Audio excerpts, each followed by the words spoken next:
Regardez les sites internet des C40, le site web C40 et le consortium des municipalités qui ont signé le plan des villes de 15 minutes. Et j'ai lu dans leur propre documentation que leurs objectifs sont de réduire la consommation calorique à 2500 calories par jour par la force essentiellement dans les 15 prochaines années pour s'assurer que la classe populaire, c'est-à-dire tout le monde, sauf l'élite, ne puisse pas prendre l'avion plus d'une fois tous les 3 ans. Et de plus, transférer la propriété des voitures privées de combustibles fossiles à l'électricité, ce qui est fondamentalement impossible parce que le réseau ne peut pas le supporter, mais aussi d'éliminer 90% des voitures privées pour que les gens soient obligés de prendre des réseaux de transport public incroyablement coûteux et chronophages et mal desservis, et ayant pour conséquence de limiter la quantité de déplacements que les gens peuvent faire en dehors de leur quartier. Et vous savez, je constate, et j'ai vu des médias traditionnels prétendre que le fait de pointer cela s'apparente à une conspiration d'extrême droite, ce qui n'est certainement pas le cas parce que vous pouvez simplement trouver cette fichue documentation en ligne. Et puis je regarde des pays comme la Chine qui ont poussé cela à son paroxysme. 600 millions de caméras de surveillance en circuit fermé en Chine, soit une pour une personne et demie, surveillant les Chinois en permanence, capables de les contrôler à 100% en fonction de leur visage, de les identifier par numéro et de limiter leur capacité à faire absolument n'importe quoi, à acheter, à vendre, à voyager, à quitter leur quartier grâce à ce système de surveillance de manière perverse et consciente.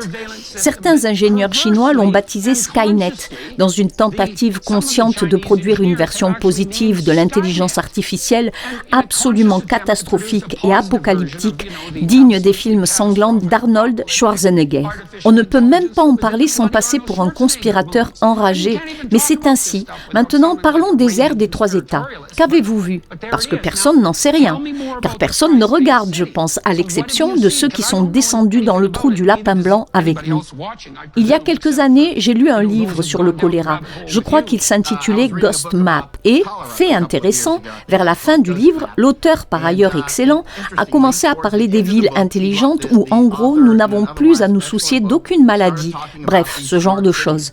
La dernière fois que j'étais en Chine, j'ai été expulsée de Hong Kong en 2020. J'étais un mauvais garçon. Je participais aux manifestations et ils m'ont finalement expulsée au bout de 7 mois.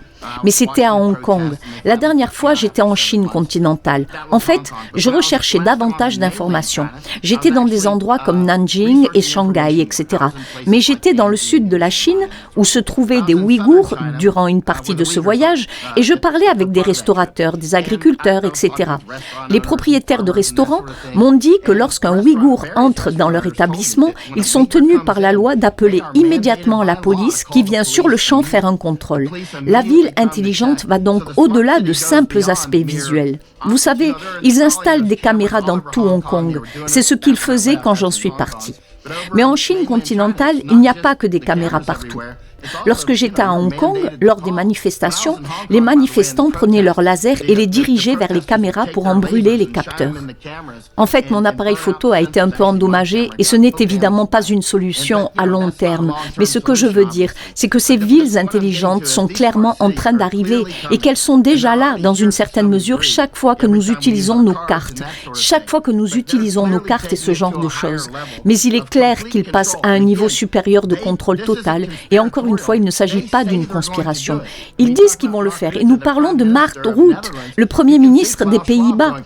On voit Klaus Schwab dire où trouver des premiers ministres comme Mark Rutte.